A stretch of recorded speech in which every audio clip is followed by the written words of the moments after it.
بسم اللہ الرحمن الرحیم۔ اہل تشیع حضرات امام حسن رضی اللہ تعالیٰ عنہ اور سیدنا حضرت امیر معاویہ رضی اللہ تعالیٰ عنہ کے صلح کو لے کر بہت ساری باتیں، بہت سارے اعتراضات اور سوالات اٹھاتے ہیں۔ آج مسلمان بھائیوں کے لیے ہم کوشش کریں گے کہ وہ حقائق جو واقعی سچ ہیں وہ اپنے مسلمان بھائیوں کو بتا دیا جائے۔ باقی ہدایت، گمراہی یہ اللہ رب العزت کے ہاتھ میں ہے۔ وہ جس کے حصے میں ہدایت لکھ دیتا ہے اس کو پھر معمولی چیزوں سے ہدایت مل جاتی ہے، اور جس کے حصے میں گمراہی اور ضلالت لکھ دیتا ہے وہ معمولی باتوں پر گمراہ ہو جاتا ہے۔ سب سے پہلی بات تو یہ اپنے ذہن میں رکھ لے کہ نبی کریم صلی اللہ علیہ وسلم نے حضرت حسن رضی اللہ تعالیٰ عنہ کے بارے میں فرمایا تھا کہ یہ میرا بیٹا سردار ہے، اور اس کے ہاتھ یا اس کے سبب سے مسلمانوں کے دو بہت بڑے گروہوں میں صلح ہوگی۔ یہ بشارت اہل سنت والجماعت کے نزدیک اس وقت یہ پیشن گوئی پوری ہوئی جب حضرت حسن رضی اللہ تعالیٰ عنہ نے سیدنا حضرت امیر معاویہ رضی اللہ تعالیٰ عنہ کے ساتھ صلح کی۔ اب اس پر کچھ اہل تشیع حضرات نے اشکالات اٹھائے ہیں، وہ ذکر کرنے کے بعد ہم آپ کو وہ حقائق بتائیں گے جو صلح کے پس منظر و پیش منظر کے حوالے سے سچائی ہے۔ سوال یہ اٹھاتے ہیں کہ جی حضرت امیر معاویہ رضی اللہ تعالیٰ عنہ کو جو شرائط حضرت حسن نے بھیجے رضی اللہ تعالیٰ عنہ نے، وہ امیر معاویہ نے بالکل نہیں مانے۔ دوسری بات یہ کرتے ہیں کہ جی امیر معاویہ نے زبردستی کی، خیانت کیا۔ آج ہم آپ کو حقیقت بتائیں گے۔ سارے واقعات کے بعد جب حضرت علی کرم اللہ وجہہ کی شہادت ہوئی اور حضرت حسن رضی اللہ تعالیٰ عنہ کے ہاتھ پر ایک کثیر تعداد مسلمانوں نے بیعت کی،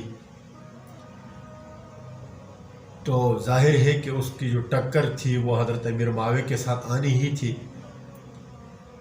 تو آپ مدائن چلے گئے۔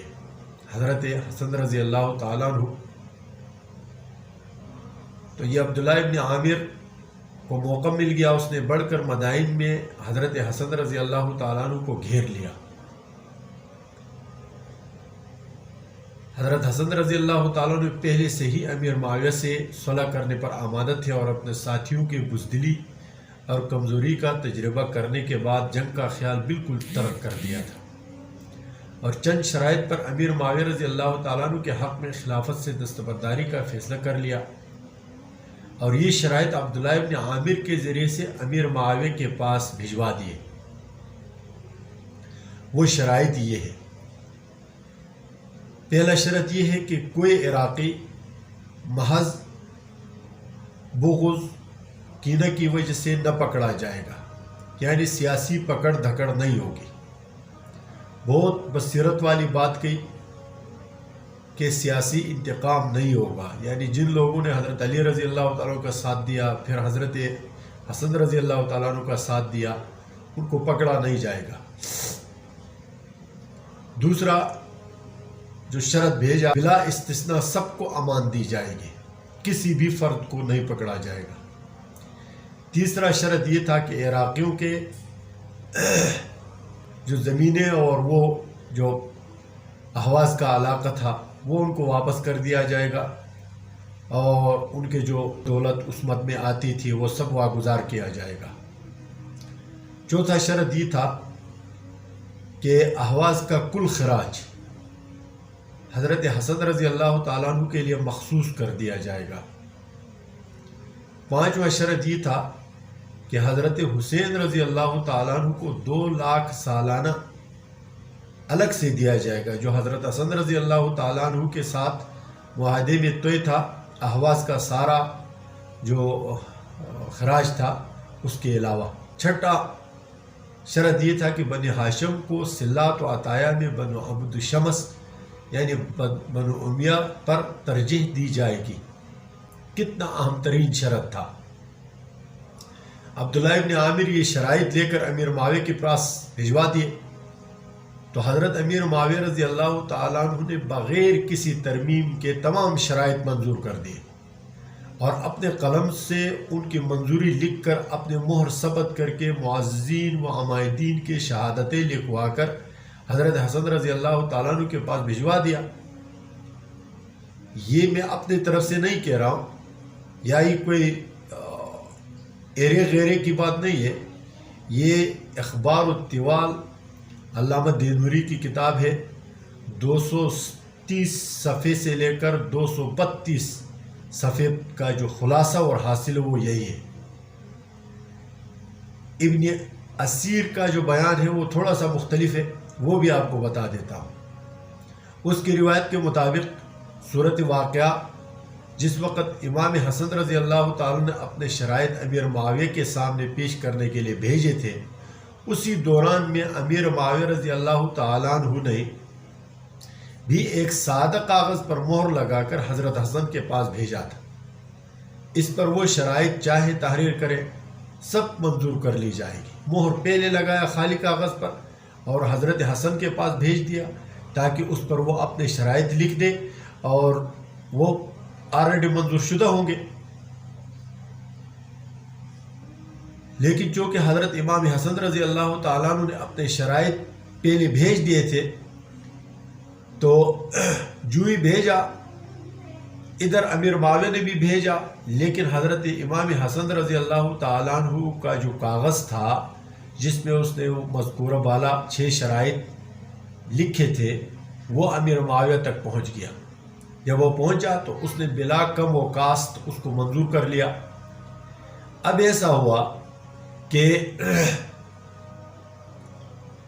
بعد میں حضرت جب امیر معاویہ رضی اللہ تعالیٰ عنہ کا بھیجا ہوا سفید کاغذ جس پر مہر تھا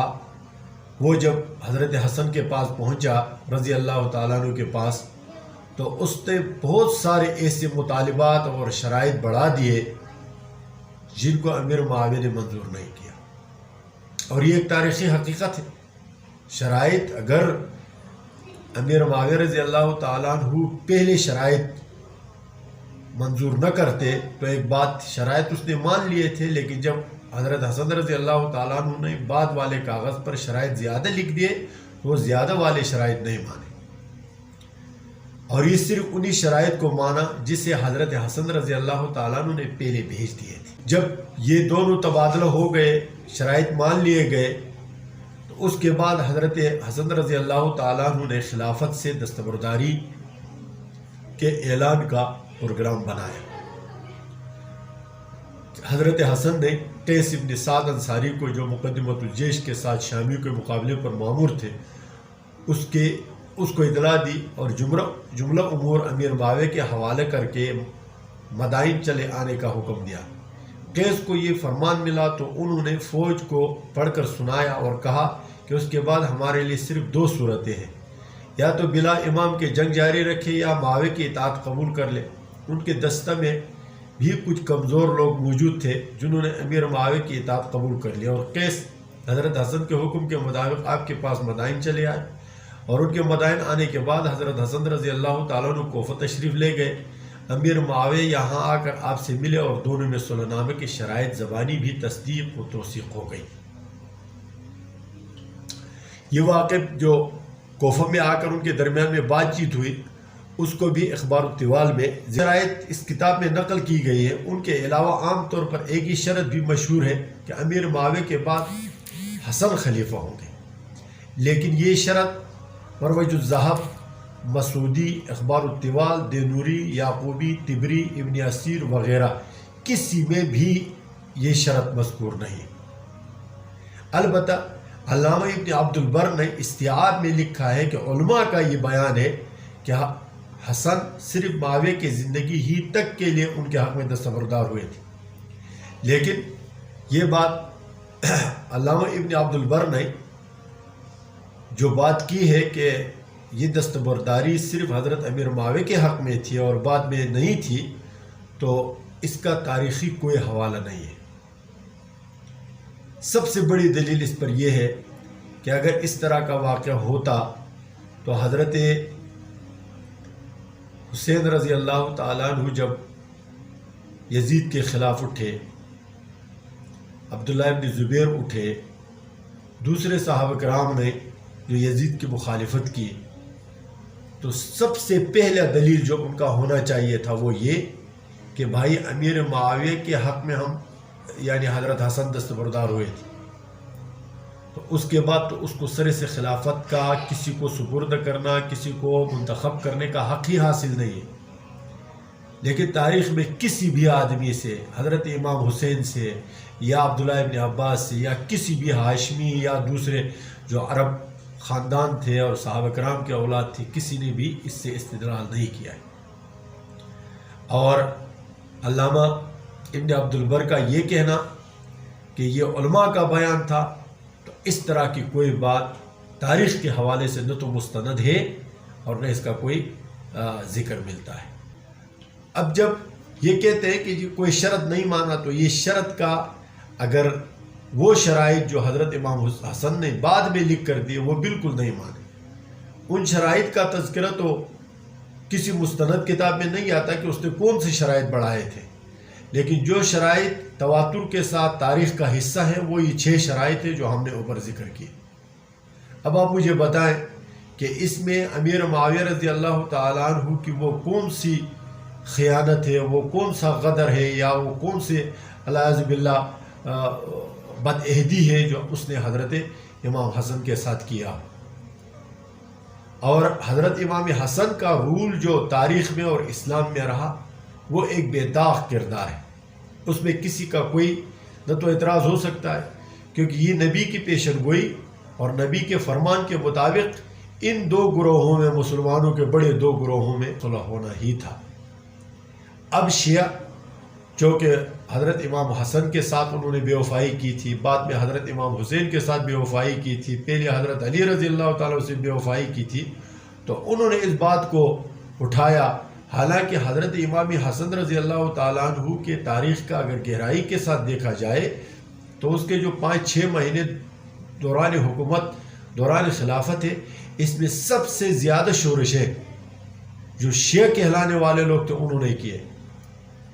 اس کے ساتھ رہنے والے اپنوں نے کیے۔ حضرت امیر معاویہ کے ساتھ اس کا کبھی بھی لشکر کا آمنا سامنا نہیں ہوا۔ تو یہ ایک تاریخی حقیقت ہے جو اس دستبرداری کے حوالے سے ہے۔ مزید انشاءاللہ ہم مسلمانوں کو سمجھانے کے لیے، راہ مستقیم دکھانے کے لیے اس طرح کی ویڈیو بناتے ہیں۔ اس سے ہمارا مقصود بالکل، اور اللہ گواہ ہے کہ کوئی فرقہ واریت نہیں ہے، صرف اپنے اسلاف کا، صحابہ کرام کے کردار کا اور تاریخ اسلام کا دفاع کرنا ہے۔ اللہ تعالی ہمیں اسلام کو سمجھ کر اس پر عمل کرنے کی توفیق عنایت فرمائے۔ السلام علیکم ورحمۃ اللہ وبرکاتہ۔